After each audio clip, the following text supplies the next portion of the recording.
The United States just survived one of the most violent, severe weather stretches of the entire year. 97 tornado reports in 6 days.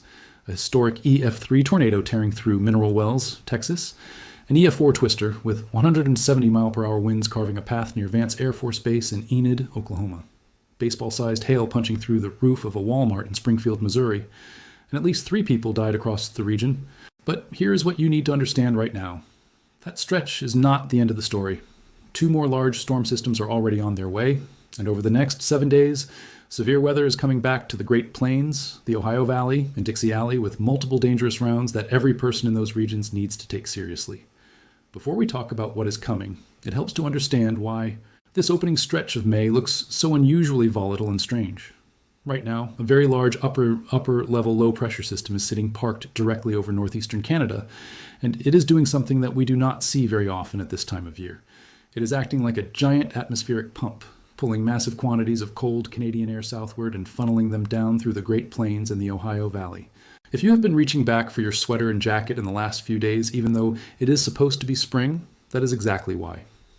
Temperatures across a wide portion of the central and eastern United States are running well below average for early May, and that pattern is not going anywhere quickly.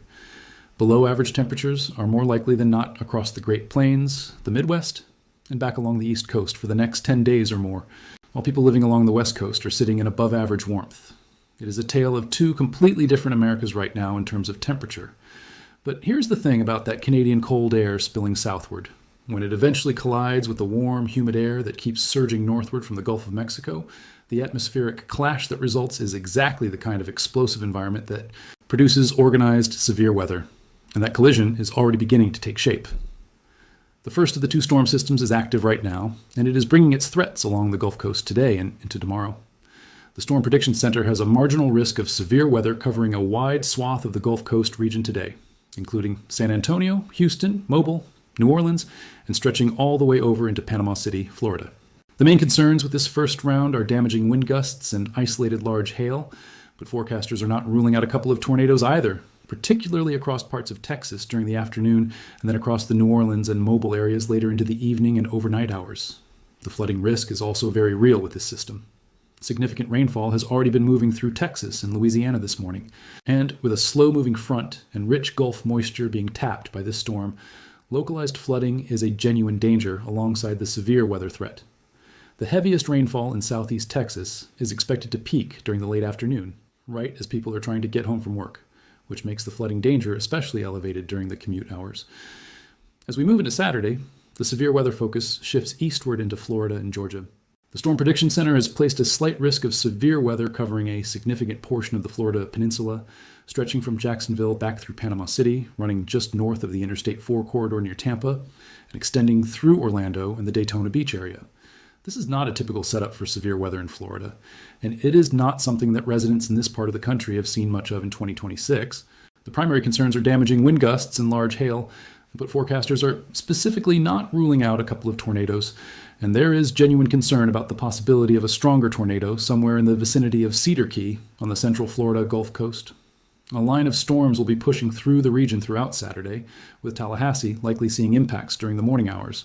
Jacksonville and the areas just north of Flagler Beach seeing activity around mid-morning, and the storms then pushing toward the Interstate 4 corridor during the early to mid-afternoon.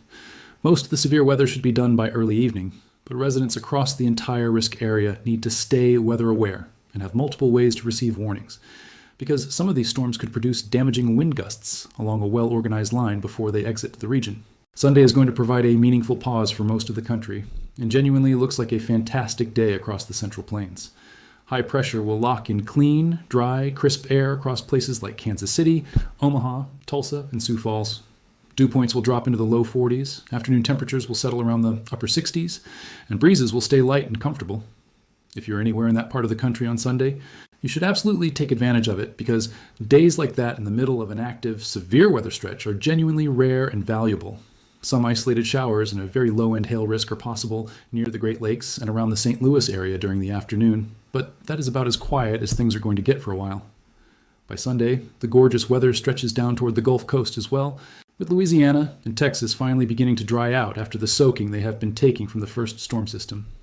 The beautiful weather across the Central Plains on Sunday is your window, and you should use it, because what comes next in the early and middle portions of next week is a very different story. The second and more complex storm system begins arriving on Monday, and meteorologists at the Storm Prediction Center have already outlined its basic structure in their day 4 through 8 outlook issued on the morning of May 1st. Here's how it is expected to come together. An upper-level trough will develop and push southward across the northern plains and the upper Midwest on Monday. At the same time, a separate upper trough will be positioned over Southern California and offshore over the Pacific. As those two features interact and westerly flow increases across the Rocky Mountains, a surface low-pressure system will develop and spin up over the central and southern high plains. Southerly winds at lower levels of the atmosphere will then begin pulling modified Gulf moisture northward ahead of a dry line pushing across the southern plains, and to the south of a cold front sliding down across the Central Plains and the upper Mississippi Valley. It is a complex setup with multiple moving pieces, but the end result is a broadening and deepening severe weather environment across a large portion of the country from Monday through Wednesday. On Monday itself, the Storm Prediction Center is currently not flagging a highly organized or widespread severe weather outbreak, but that does not mean conditions will be quiet everywhere. Isolated strong to severe thunderstorms will be possible across parts of the Missouri and mid-Mississippi Valley corridor as the cold front pushes through with damaging winds and hail as the primary threats. Farther south across the southern plains, capping may keep the atmosphere suppressed for part of the day, but if storms can break through that cap during the afternoon, the wind shear and atmospheric moisture will be there to support organized activity. There is also a low-end tornado risk, stretching from parts of Michigan back through Kansas on Monday, but confidence is not high in widespread severe weather on that particular day. Tuesday is where things start to look more significant, and it is the day that forecasters are watching most closely on the near-term side of this setup. The European weather model has been showing a consistent signal for organized thunderstorm activity, firing along a corridor from the Dallas-Fort Worth area and extending northeast all the way through the Cleveland, Ohio region. The ingredients for severe weather on Tuesday look increasingly favorable as that southwest trough phases with the northern trough and strengthens the flow across the southern plains and the mid-south. Southwest winds at low levels will continue transporting Gulf moisture northward and northeastward, and the warm sector ahead of the advancing cold front will have enough heat and humidity to fuel significant storm development during the afternoon hours. The primary threats on Tuesday include damaging wind gusts, large hail, and a tornado risk that, while not yet considered high at this range, is real enough to demand serious attention. The model guidance is still showing some spread in the exact placement and timing of the most intense storms on Tuesday, so the specific areas at greatest risk may shift as forecasters receive better data later in the week.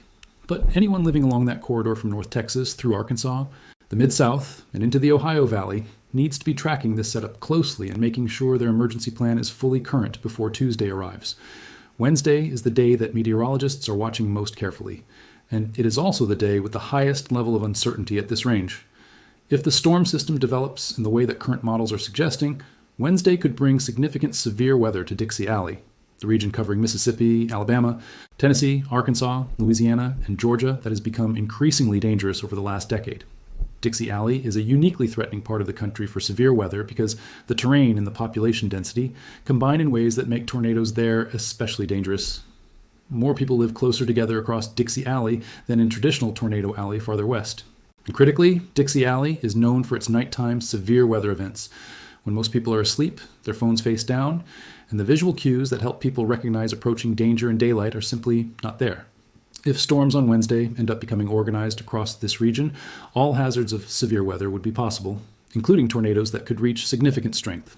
Forecasters are not yet ready to lock in a specific risk level for Wednesday because the model data still has enough spread to allow for meaningfully different outcomes, but this is a day that deserves close attention from everyone across the Southeast. Looking even further ahead, meteorologists are signaling that the second and third weeks of May are likely to bring additional active and potentially dangerous periods of severe weather, particularly across the Great Plains and the Midwest. As La Niña fully fades from the climate pattern and the atmosphere transitions toward ENSO-neutral conditions heading into early summer, the dynamics of the jet stream become increasingly favorable for storm systems to develop off the Rocky Mountains and push into the central United States with real organization and intensity. The troughing pattern that has been dominating Canada throughout this stretch will eventually allow individual storm systems to tap into the building, seasonal warmth, and Gulf moisture more effectively, creating the kinds of mesoscale severe weather setups that can still deliver concentrated and dangerous conditions to localized areas even without producing a single classic large-scale multi-day outbreak. Weather forecasters who have studied the La Nina to ENSO neutral transition have consistently noted that this particular phase is historically one of the more dangerous setups for severe weather because it combines the lingering cold air reinforcement from Canada with increasingly robust Gulf moisture return, producing exactly the kind of sharp atmospheric contrasts that breed powerful supercells and organized storm systems. AccuWeather meteorologist Alex Duffus stated it plainly: fewer large-scale tornado outbreaks does not mean this will be a quiet season. The risk of damaging wind events and significant flooding is elevated across much of the country this spring, and communities in vulnerable regions need to stay just as prepared for isolated and localized severe weather events as they would for a classic large-scale outbreak. The 2026 season has already made that point with brutal clarity, having already produced an EF5 tornado in Wells County, Indiana back in March, with winds exceeding 200 miles per hour, followed by the EF4 in Enid and the EF3 in Mineral Wells in late April. This is not a season that has been shy about delivering violence when the atmosphere sets up for it. And with the pattern that lies ahead, those setups are going to continue to appear. The bottom line right now is simple, and it is urgent. The country just came through one of the most brutal, severe weather sequences of the entire year, and the atmosphere is absolutely not done yet. Storm System 1 is active today along the Gulf Coast with threats of damaging winds, flooding, and tornadoes, and it pushes through Florida and Georgia with a slight risk of severe weather on Saturday.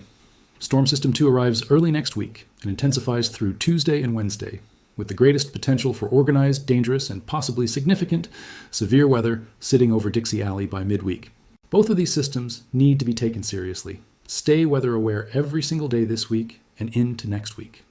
Know exactly how you're going to receive warnings, including during the overnight hours when a lock screen notification alone is not enough to get you moving. Do not rely on a single source for your weather information. Have a backup plan, a shelter location identified, and a clear action plan that every member of your household understands and can execute without confusion. And if you are in any of the risk areas this week, make sure you know right now where you're going when a warning drops for your county, because in 2026, this season has already proven time and time again that the difference between prepared and unprepared can be the difference between everything and nothing.